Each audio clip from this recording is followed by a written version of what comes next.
Yes, hello, good morning. This is RC Wena. Hatid ulit natin si Busak sa kanyang badminton class. So, dito ulit kami sa may double cove. Yan si Bunso. Lang bilisan is we are late. Tatlo na siya. Nauna ng aking alagay sa kay kanyang jeje. O yung tatlong nobyo ko.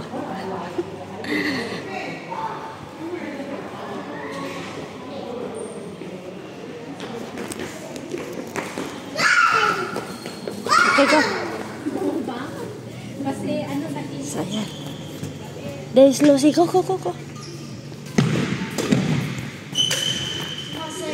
There's Lucy. Joe, San Lucy. Lahi ko lang. I need to open my iPad. Okay. So, ayan. As a daily routine, kailangan nila mag-exercise muna bago mag-start ang klase. Ang sa Bunso. Another day. Today is Thursday. Ayan, Thursday. Kali mag-isa lang siya. 11 to 12 ang kanyang klase. Si Usama. Kaya, mamoy.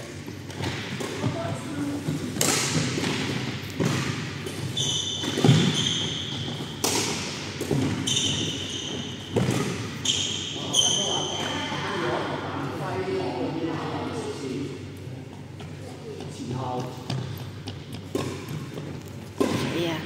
Start ng kanyang exercises first. Kasi mag-isa lang siya ngayon.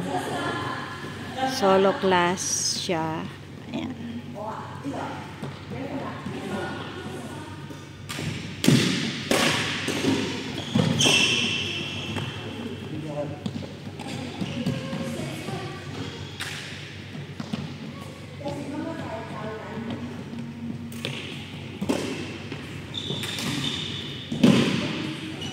Dito naman may naglalaro ng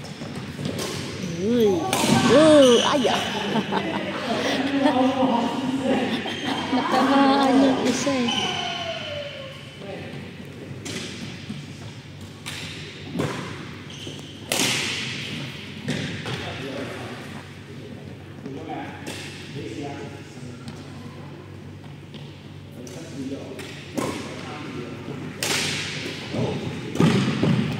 Kaya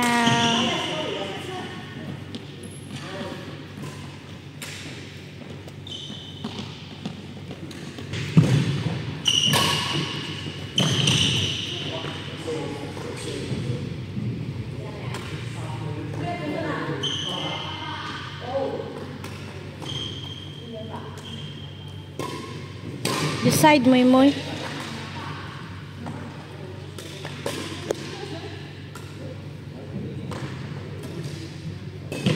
Yung hindi niya makukuha yung side niya pala yung yung katawan.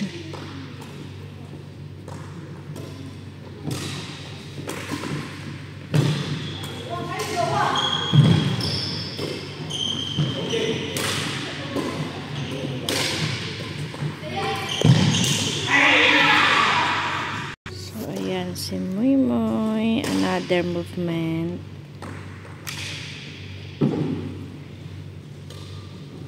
Hindi niya lang na-enjoy maglaro ngayon kasi wala yung kanyang best friend.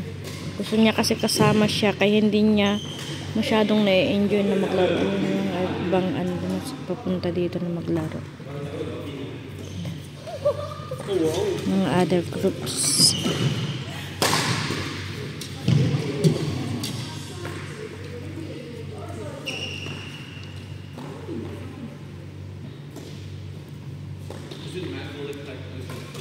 Ayan. Maglaro din. Galing na, no? Uy! Kuha pa din. Outside.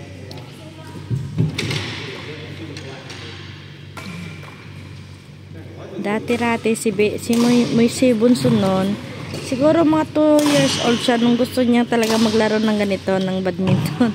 Ngayon na may klase na siya ng badminton, sabi niya ayaw na niya kasi nga nakakapagod daw. Sabi ko, ganyan talaga, kailangan mong matuto. Hindi lang yung laro-laro lang na dalawa kami na minsan hindi niya natatamaan yung bola, umiiyak. Ngayon, yan na yung talagang totoong klase niya. Hindi na siya pwedeng sabihin na ayaw ko na, pagod na ako. Kailangan niyang gawin kasi nga binabayaran yung oras ng kanyang coach. Actually, yung coach na yan is mabait naman siya. May time na nagagalit sa mga estudyante. At least, for the goodness. Ay, tama ba yun? Para sa kaalaman ng mga kanilang mga estudyante naman, ang mga ano niya. Pag ganyan siya na nagaano sa kanilang galit ba. Ayan. Ang ginagawa ko, kailangan ko anuhin mga yun, mga bola. Kailangan tanggalin. Mamaya tutulungan ko yan na mag-collect ng mga shuttlecock dyan. Yung mga ano nila. Then, i-arrange ko na parang ganyan. Para hindi masayang yung oras. Yung teacher na siya pa yung mag-aayos. Kaya tinutulungan ko siya. Mamaya na ako pupunta para mag-ayos. Meron pa naman siyang gagamitin.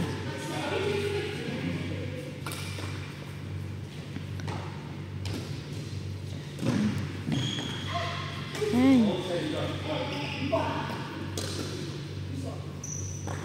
May ibang group din doon.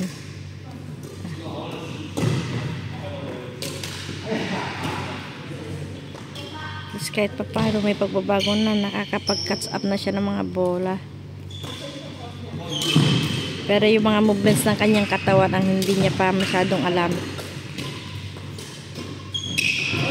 Yung position ng kanyang legs, arms, at saka yung body. Yun yung ano niya, kailangan niyang matutunan.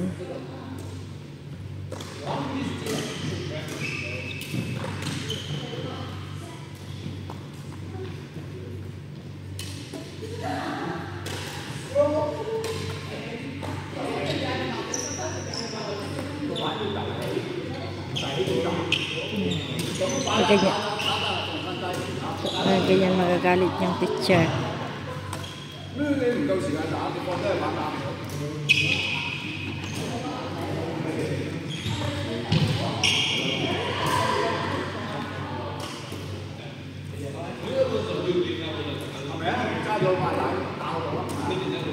So ayun guys, pupunta ako para tulungan yung mag-ano ng bola. Mag-arrange ako ng mga bola. Mga yan, i-arrange natin. So, ayun. Umupo na naman tayo. Para natin doon.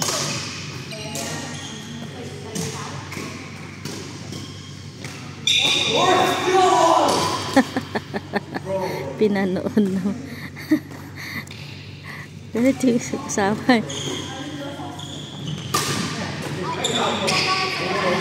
Outside.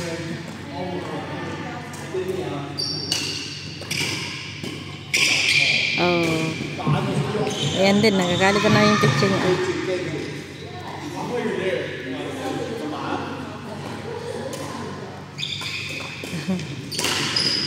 Pag ganyan na hirap din kasi. So, ayan, another movements. Ano yung gagawin niya? Tingnan natin.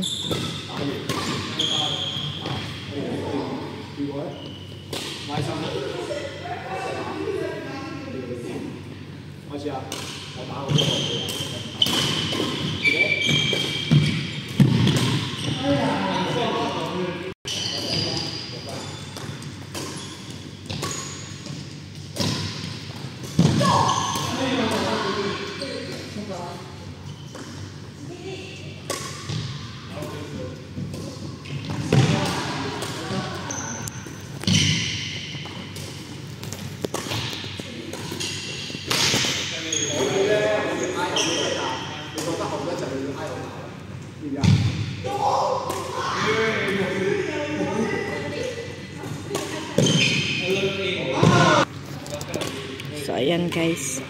Maraming salamat sa lahat ng mga team.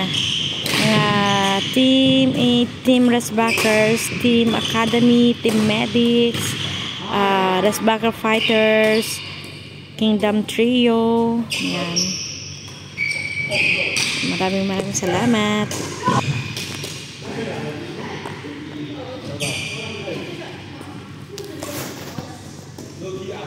Ayan. So, habang nakaupo tayo dito, kumuha ng kahit konting videos para kay Bunso. Update ko rin sa kanyang mami kung ano yung mga movements na kailangan niya i-improve. Kasi may mga move ng kanyang katawan na hindi niya kayang gawin. So, minsan pag nagagalit yung teacher niya is dinidibdib niya. Kaya next time ayaw na niyang pumasok. Kaya sinasabi ko, no, that is the part of the game. That is the part of the class. Na kailangan niyang matutunan yung mga bagay na hindi niya alam. Kasi minsan sinasabi niya, the teacher is so angry to me. Ang sabi ko naman, no, the teacher is just only teaching you which one is your wrong. He might be angry to you, but that is for your goodness. Ang hirap mag-explain ng English talaga. So, yun guys. Ayan. Kahit pa paano, may pagbabago na si Bunso yan. Kung dati, naalala ko nung yung mga kapatid niya kasi, lagi ko yan dinadala dito rin. Nung dito din para kami nakatira dati, way back 5 years ago. Ay, hindi. Kasi 2 years lang na kami naman nawalay dito. Way back 3 years ago. Way back 3 years ago. Kasi maliit pa lang siya nung dinadala ko siya dito. Pag may klase yung mga panganay, tsaka yung pangalawa. So, nakaupo lang kami dito. Nakaupo lang sa kanyang baby seat. Sa baby car. Nanonood sa kanyang kapatid. And then sabi niya, Auntie, I want to play like that. Palagi niya masabi, 1.5 or 2 years old nung una ko siyang sinubukan na pahawakan ng ganyan. Actually, yan yung una niya talagang racket na eh. Ay, hindi, yung yellow na plastic. Yan yung pinaglalaroan namin noon. Tapos hanggang sabi ko sa kanya, magpabili tayo kay mami mo ng yung racket niya. Yan yung unang pinaka-racket niya. Hanggang ngayon, hindi niya maipalit-palit dun sa color blue. Gusto niya yung yellow yang. Hinahanap niya kung saan man kami pumunta maglaro. So, ayan guys.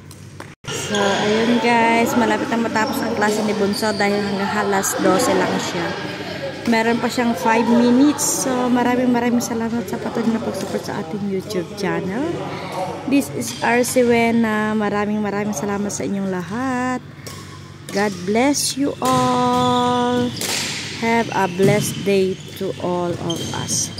And happy weekend mga Team Premier Marathon. Maraming salamat sa inyong lahat ng team. God bless and bye-bye.